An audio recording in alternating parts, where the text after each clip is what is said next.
So you have the lawn leveling rake from LotaTools, and in this video I'm going to show you how to get this thing assembled and then a quick demo of it in action so you know exactly what to expect when your product arrives. But here's going to be what you get. It could not be easier to get assembled.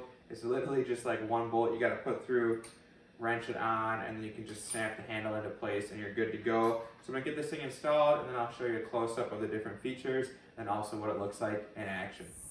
Okay, so here's what it looks like when it is fully put together. Like I said, super easy. It's basically just one bolt at the bottom, but the leveler itself is like a real heavy duty steel, which I like. It's pretty heavy too, so it does have some weight to it, which is perfect. And then in terms of the height, you can adjust it too. So these just snap into place, but if you wanted it shorter, you could just put the handle into the bottom piece here, and that way it could be a lot shorter for you. And then the grip itself can be moved up and down very easily too, so if you want to move that around, you can do that.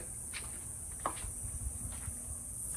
here's what it looks like in action. I love the stainless steel bottom of it. It makes it very easy to push it back and forth, and then the handles can be moved up or down, so whatever height you are, this should work out for you. But this does exactly what it needs to do. I give it 2 thumbs up.